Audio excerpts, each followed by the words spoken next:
नमस्कार साथियों, स्वागत है आप सभी का। मैं अभिषेक, आप है मेरे साथ में 7 अप्रैल 2025 के करंट अफेयर के बारे में जानकारी लेने के लिए।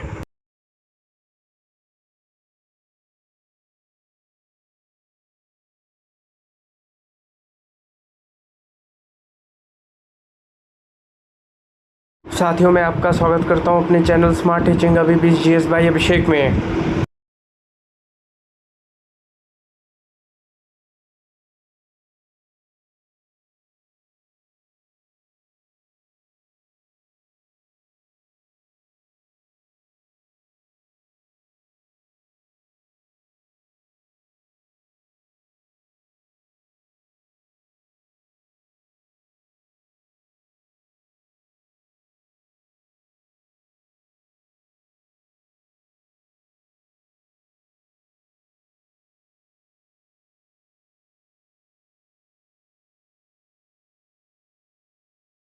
दिन सोमवार, तारीख 7 अप्रैल 2025। हमारा मिशन आपका सिलेक्शन। इसी थॉट के साथ शुरू करते हैं 7 अप्रैल का current affair.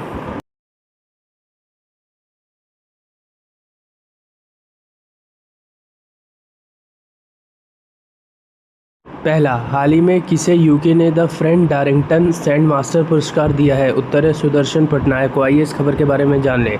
Sudarshan Patnaik Fred Darington sand master पुरस्कार पाने वाले पहले भारतीय।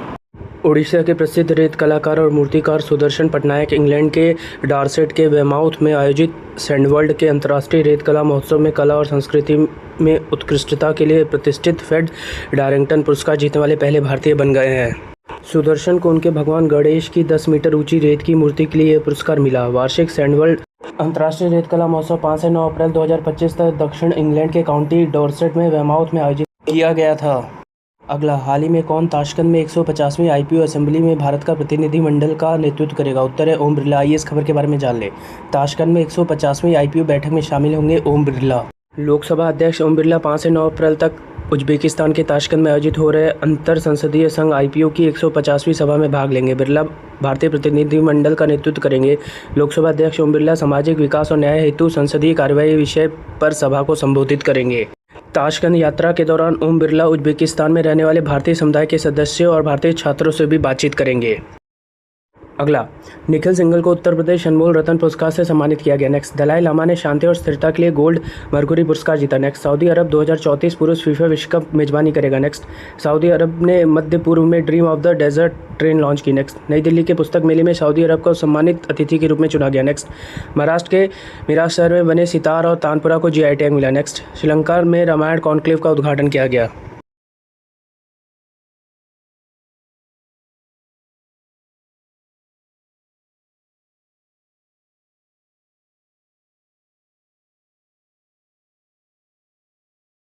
अगला, हाल ही में DRDO और भारतीय सेना ने कहाँ MRSAM के 4 सफल परीक्षण किए हैं? उत्तर है उड़ीसा में। आइए इस खबर के बारे में जान लें। DRDO और भारतीय सेना ने MRSAM के सैन्य संस्करण के 4 सफल उड़ान परीक्षण किए हैं। रक्षा अनुसंधान एवं विकास संगठन DRDO और सेना ने 3 और 4 अप्रैल को उड़ीसा के तट पर एक द्वीप में मध्य दूरी की सतह से हवा में मार करने वाली मिसाइल MRSAM के सेना संस्करण के 4 सफल उड़ान परीक्षण किए। रक्षा मंत्रालय ने शुक्रवार को अपने एक बयान में कहा कि 4 परिचालन उड़ान परीक्षण उच्च गति वाले हवाई लक्ष्यों के खिलाफ किए गए थे। मंत्रालय ने कहा मिसाइल ने हवाई लक्ष्यों को रोका और उन्हें नष्ट कर दिया, सीधे हिट दर्ज किया। अगला, हाल ही में एशिया के पहले vertical lift Spain railway bridge नए पिम्बन ब्रिज के उद्घाटन कहाँ किया गया? उत्तर तमिलनाडु में। आइए इस खबर के बारे में जान लें। समुद्र में इंजीनियरिंग की अद्भुत मिसाल, भारत के पहले वर्टिकल लिफ्ट रेलवे सी ब्रिज का उद्घाटन कल। जानिए क्यों खास है पंबन पुल। रामनवमी पर देश के प्रधानमंत्री नरेंद्र मोदी ने रामेश्वरम जाने वाले श्रद्धालुओं को खास तोहफा देते हुए 6 अप्रैल 2025 को पंबन ब्रिज का उद्घाटन किया, जो भारत के तमिलनाडु राज्य से पंबन द्वीप से जोड़ने वाला एक रेलवे ब्रिज है। 2.08 किलोमीटर लंबा यह देश का पहला वर्टिकल लिफ्ट सी ब्रिज है, जो रामेश्वरम द्वीप को भारतीय मुख्य भूमि से जोड़ता है। इस ब्रिज ने 110 साल पुराने पंबन ब्रिज की जगह ली है। अगला, हाल ही में किस देश ने भारत, पाकिस्तान सहित 14 देशों पर वीज़ा पर बैन लगाया है? उत्तर है सऊदी अरब। आइए इस खबर के बारे में जान लें। सऊदी अरब ने भारत, पाकिस्तान समेत 14 देशों पर क्यों लगाया वीज़ा बैन? समझे प्रिंस MBS के फैसले की मजबूरी। सऊदी अरब ने 14 देशों के नागरिकों के लिए वीज़ा पर अस्थायी बैन लगा दिया है। सऊदी अरब सरकार ने यह बैन बिजनेस और फैमिली वीज़ा के अलावा उम्रा वीज़ा पर भी लागू किया है। वीज़ा पर टेम्परेरी बैन का यह फैसला बिना रजिस्ट्रेशन के लोग हज में शामिल होने से रोकने के लिए है। यह प्रतिबंध मध्य जून यानी इस साल का हज पूरा होने तक जारी रहेगा। सऊदी अधिकारियों ने बताया कि उम्रा वीज़ा के लिए विदेशी 13 अप्रैल तक ही जा सकते हैं। इसके बाद उम्रा वीज़ा नहीं दिया जाएगा। अगला, हाल ही में नोलेन गुरेर संदेश को जीआई टैग मिला, वो कहाँ का है? उत्तर है पश्चिम बंगाल। आइए इस खबर के बारे में जान लें। पश्चिम बंगाल का नोलेन गुरेर संदेश के लिए जीआई टैग हासिल किया।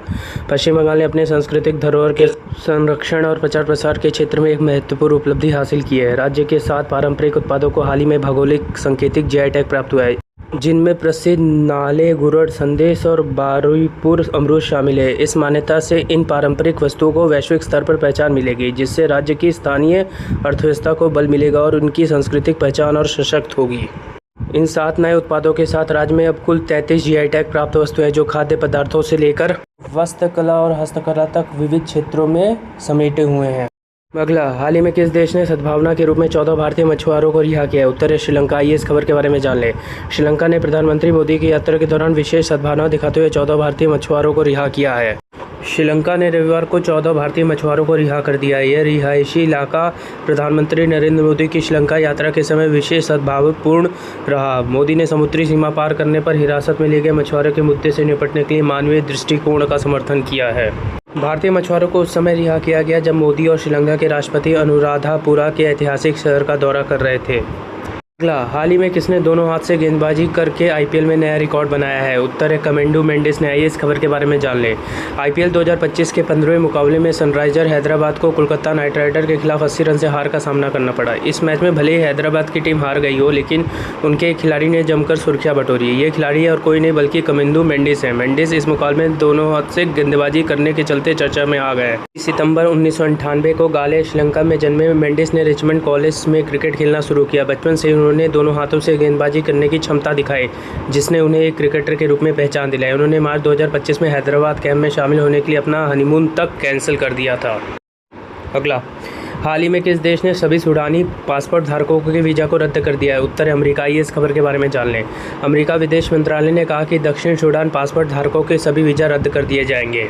अमेरिका विदेश मंत्री मार्को रूबियो ने कहा कि दक्षिण सूडान इस सिद्धांत का सम्मान करने में विफल रहा है। जब अमेरिका सहित कई अन्य देश अपने नागरिकों को वापस भेजना चाहे तो प्रत्येक देश को उनके नागरिकों को वापस स्वीकार करनी चाहिए। अमेरिका विदेश मंत्री मार्को रूबियो ने शनिवार को कहा कि उनका देश दक्षिण सूडान पासपोर्ट धारकों के सभी वीज़ा रद्द कर रहा है। उन्होंने दक्षिण अफ्रीकी देश की सरकार पर संयुक्त राज्य अमेरिका का फायदा उठाने का आरोप लगाया।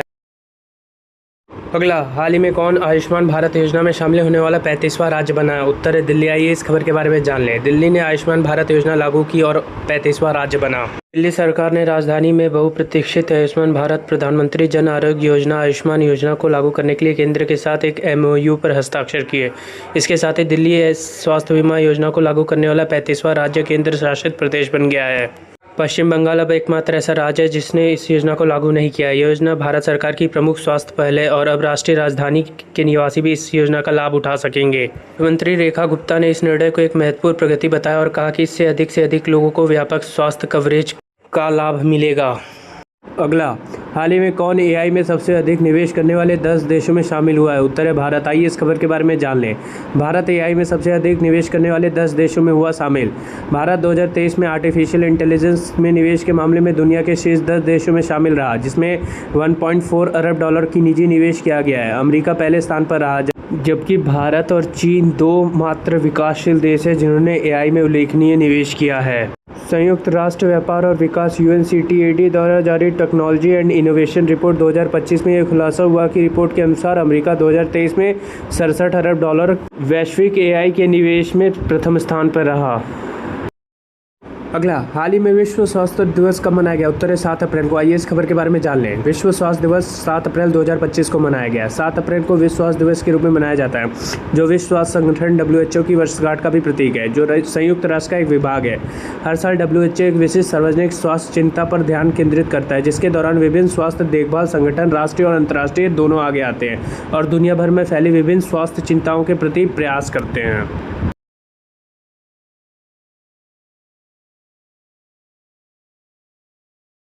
अगला, हाल ही में राष्ट्रपति द्रौपदी मुर्मू ने किस देश की आधिकारिक यात्रा पर गई हैं? उत्तर है पुर्तगाल। आइए इस खबर के बारे में जान लें। पुर्तगाल के बाद स्लोवाकिया पहुंची राष्ट्रपति द्रौपदी मुर्मू। जाने क्या है पूरा कार्यक्रम। राष्ट्रपति पुर्तगाल को अपनी 2 दिवसीय राजकीय यात्रा पूरी करने के बाद यहां पहुंचे। इस यात्रा के दौरान उन्होंने देश का शीर्ष नेतृत्व के साथ विचार विमर्श किया और भारतीय समुदाय के साथ बातचीत की। राष्ट्रपति द्रौपदी मुर्मू को बुधवार को यहां राष्ट्रपति भवन में स्लोवाकिया के राष्ट्रपति पीटर पेलेग्रिनी ने स्वागत किया। राष्ट्रपति मुर्मू पुर्तगाल के 2 दिवसीय राजकीय दौरे के समापन के बाद स्लोवाकिया पहुंची। वह इस देश की यात्रा करने वाली दूसरी भारतीय राष्ट्रपति हैं। धन्यवाद। आपका दिन मंगलमय हो। शुभ रात्रि। Good night.